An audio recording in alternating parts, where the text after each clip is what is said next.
ইন্না জাহান্নামা কানাত মিরসাদা, নিশ্চয় জাহান্নাম আমাদের জন্য উট পেতে বসা, লিত্তাগিনা মাআবা, সীমা লঙ্ঘন যারা করছে, এমন করে যারা জীবন যাপন করলো, আল্লাহ রাব্বুল আলামিন বলেন লিত্তাগিনা মাআবা, সীমা লঙ্ঘন যারা করছে তাদের জন্য জাহান্নাম। লাবিসিনা ফিহা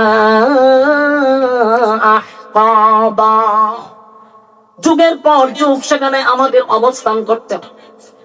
কারণ এই দুনিয়া চিরস্থায়ী নয়, এটা ক্ষণস্থায়ী, কিন্তু পরকালটা হলো চিরস্থায়ী। এই দুনিয়ায় অল্প সময়ের জন্য আমরা আসছি, কিন্তু এখানে চিরস্থায়ী না আমরা জানি। আল্লাহ বলেন যদি 2 গুণে গুণান্বিত না হইয়া কবরে আসস তাহলে বান্দা শোন, ইন্না জাহান্নামা কানাত মিরসাদা, নিশ্চয়ই জাহান্নাম উট পাইতা বসা। সীমা লঙ্ঘন করলে মন করা জিন্দেগি চালাই গেছে, যেমনে মনে চায় এমনি যদি চলে, তাহলে আল্লাহ বলে লাবিসিনা ফিহা আহকাবা, যুগের পর যুগ সেখানে অবস্থান করে। লা ইয়াযুকুনা ফিহা বারদান ওয়ালা শারাবা, সেখানে পিপাসা লাগলে শরবতের কোনো ব্যবস্থাও করা হবে না, ঠান্ডা পানিরও কোনো ব্যবস্থা করা হবে। আল্লাহ বলেন মানুষ পানির পিপাসাইতে দিন চিৎকার শুরু করবে, 1 দিন 2 দিন নয়, কমপক্ষে 1000 বছর শুধু পানির আবদার করবে। কত বছর? 1000 বছর পর্যন্ত মানুষ পানি পানি পানি পানি বলে চিৎকার দিবে রে, কিন্তু মালিক নাফরমানের কথায় কোনো উত্তর দিবে না।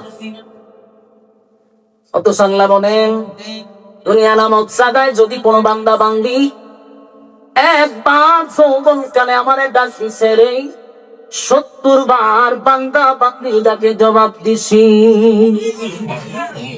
আজকে জাহান্নামের হৃদয় নাফরমান বলি আমার জন্য পানির জন্য আমার ডাক, আল্লাহ পানি দেন পানি দেন, পানির জন্য 1000 বছর টাকার পরেও মালিক উত্তর আপনার সঙ্গে দিবে না। যদি আল্লাহ সব জবাব দেয়, কিন্তু আপনার সঙ্গে ফেরেশতাদেরকে জিজ্ঞাসা করবেন না ফরমানটা আমার কাছে কি চায়, ফেরেশতারা বলবে আল্লাহ পানি চায়। কত বছর পরে? 1000 বছর। আল্লাহ কয় দে না ফরমানদেরকে পানি দে, ইল্লা হামিমা ওয়া গাসসাকা, পানি দে, যে পানি দুনিয়ার বান্দা বান্দিকে আমি ফ্রি করে দিলাম। দুনিয়ায় আমি কত নিয়ামত দিলাম, গরমের সময় টিউবওয়েলের পানিটা আমি ঠান্ডা করে দিছি, আবার ঠান্ডার সময় টিউবওয়েলের পানিটা আমি গরম করে দিছি, ঠিক না বেটি? এখন গরম টিউবওয়েলের যত চাপ দিবেন তত পানি কিন্তু গরম হয়। ঠান্ডার সময় তো পানি ঠান্ডা হওয়ার কথা, কিন্তু পানি গরম হয়। আল্লাহ হয় কত নিয়ামত দিলাম, নিয়ামত পাওয়ার পর আমার বান্দা আমার নিয়ামত খাইয়া আমার নাফরমানি করছে। একবারও বান্দা আমার নিয়ামত খাইয়া আমার শুকরিয়া আদায় করলো না।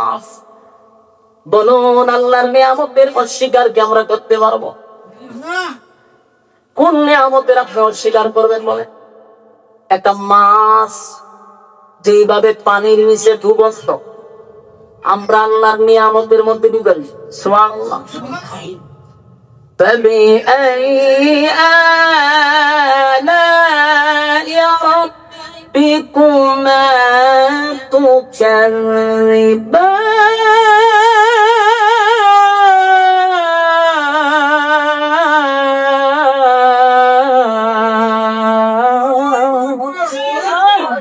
আল্লাহ বলেন কোন কোন নিয়ামতের অস্বীকার করবে?